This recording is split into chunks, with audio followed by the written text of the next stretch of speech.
Michigan goes to Lincoln and beats Nebraska in a one-possession game. Now, at some level, Cornhusker fans, going to talk to them tomorrow on the show. We're focusing on a couple of teams that have high vibes at the moment. Not the highest, that gets reserved for a different gear. High vibes for Michigan and Oklahoma right now. Let's start with the Wolverines. So, more and more, I continue to retroactively double down on my take that Bryce Underwood should start for Michigan this year. If you haven't watched him play, you're really missing out. He's awesome. He's a true freshman. He's every bit as talented as we thought he was. And once he fully develops, he can lead Michigan to win in their next national championship. Fully believe that.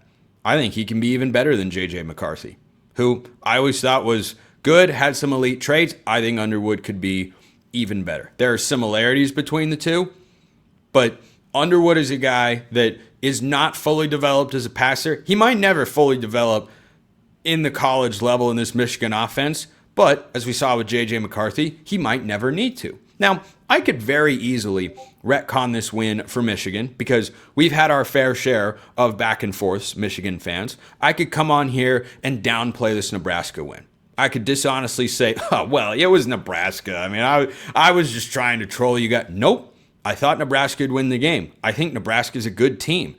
And I'm not going to come on here and say, well, no, this wasn't actually that good of a win for Michigan. Nope. It absolutely is. This is not a no vibes sort of victory for Michigan. You should feel good about the progression of your quarterback. Numbers are not blowing you away. I don't know that they will at any point this season, but he has to be good situationally. That's what J.J. McCarthy was when he won a national championship with Michigan. He was dynamite on third down. He made some big-time throws. I see Bryce Underwood getting better. There's still a lot of room to grow as a passer, but introducing his legs into the offense, he ran the ball 8 times for 61 yards in this game. That is something that makes an already lethal Michigan rushing attack even more dangerous. And here's the other reason that I look at this game and say, yeah, Michigan was really, really impressive to me. Not just because I think Nebraska is a good team, but because Michigan actually outplayed Nebraska by more than the scoreboard indicated. 30-27 the final. Michigan was up 10 late in the fourth quarter. And there was a point where Michigan had even just a 7-point lead in the third quarter, and I felt, yeah, Nebraska's not winning this game. I think Dylan Royal is a good player. He's a better passer than Bryce Underwood. But Michigan and their rushing attack was able to do enough, and I just felt like they were always in control. And you also have to consider Nebraska got a Hail Mary before the half. Now, was that coaching malpractice on the Wolverines side and horrific execution? Absolutely. Is that a repeatable way for Nebraska to get about a quarter of its points? No, it is not. And this game being played in Lincoln, and that Michigan was able to go in there and expose what was my biggest concern with Nebraska in this game, their ability to stop the run, well, they didn't. 290 yards on the ground. Anytime Michigan is over 200 yards rushing, they have an excellent opportunity to win the football game. So don't give up another Hail Mary the rest of the year. I'm confident in saying Michigan won't allow that to happen again, and I think the Wolverines will be just fine. Do I think they're a Big Ten title contender? I don't. I don't see them getting to that particular spot. Is this a good win? Yes. This is a really good win. Awesome environment. Memorial Stadium is great. Wisconsin is up next for Michigan, and you know what? There are not many games on Michigan's schedule that you're going to watch the rest of the year if you're not a Michigan fan listening to or watching this show. Michigan's got a bye before they play Wisconsin at home, and Wisconsin is all sorts of a mess. They got blown out by Maryland. It was a major yikes moment. That was what Tom Haverford from Parks and Rec would call an oh no no. Yeah. Maryland carving up Wisconsin, who took Maryland's quarterback in the portal. Yeah, that's an oh no no moment for Wisconsin. So Michigan will win that. They play at USC. They play Washington at home. Michigan State could get interesting. Could. It's in East Lansing. Hey, it's a rivalry game. And they play Ohio State. So this is a Michigan team so far that looks good. They looked exactly as I thought they would against Oklahoma.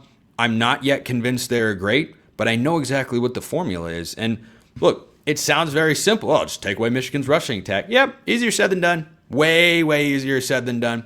So I was impressed with what Michigan did. I was wrong in this particular game. I'm going to come up here and own up to that and say, yeah, that was an impressive win. Nebraska, I'm going to get to Nebraska more on tomorrow's show. This is a positive, uplifting segment. How about the Oklahoma Sooners? They have played 2 big games in Norman. The crowds have been electric. The games have been thrilling. And the Sooners found a way to win. Now, I'm discussing Auburn again on tomorrow's show. This is the winners segment. The losing coaches segment comes on the 3rd segment of today's program. But the Oklahoma Sooners so far are kind of finding ways to win. And the Michigan win looked very similar to this Auburn win. If John Mateer wasn't on the field, you ever hear this conversation in other sports? The MVP. Well, what's the meaning of MVP? Valuable player. No one has been more valuable to their team in big games this year than John Mateer. Auburn takes the lead late because you can't cover Cam Coleman. John Mateer's got you. Oh, you have literally no way to run the ball with your running backs. John Mateer's got you. Oh, you need a big time pressure throw to keep a drive alive and go down and score a touch. John Mateer's got you. That's what Oklahoma is. They are John Mateer. They're the opposite of Michigan. Oklahoma is run through one guy. Michigan is run through many men. The offensive line and Justice Haynes and Bryce Underwood and the defense. And yes, Oklahoma's defense is really good, and they played very well in this spot. But Oklahoma so far is actually exactly what I expected. I thought they'd be 4-0 at this point coming into the season. They are. They deserve to get all the plaudits and credit and whatnot. And the defense being good, I think has contributed to Brent Venables' current job security. I don't know how sustainable it is for Oklahoma. I really don't. I wonder going forward, what happens when one guy isn't enough? Like, they have got to find and this was a knock on Ben Arbuckle, the offensive coordinator, when he was at Washington State. Different level of personnel, but we're seeing the same sorts of things. There's no running game. It's not part of his DNA. It's not the identity they have on offense. Can you live? I have the same question about Haynes King at Georgia Tech. Can your quarterback being your leading rusher, can that sustain you throughout the course of an entire season? Because that's basically what Oklahoma is doing here. Incredible football game. The storyline with Jackson Arnold, who had a chance late. It was really a fun watch. And the fans in Norman, I've been there many times before. It's an awesome city. They've got a great golf course on campus. It's awesome. One of my favorites of all time. No joke. Can they keep riding the John Mateer wagon all the way to where they expect to go, which is the playoff and or the SEC championship game? I don't know. I mean, against Auburn in this one, Oklahoma as a team ran for 35 yards. John Mateer had 29 of them. That has to change.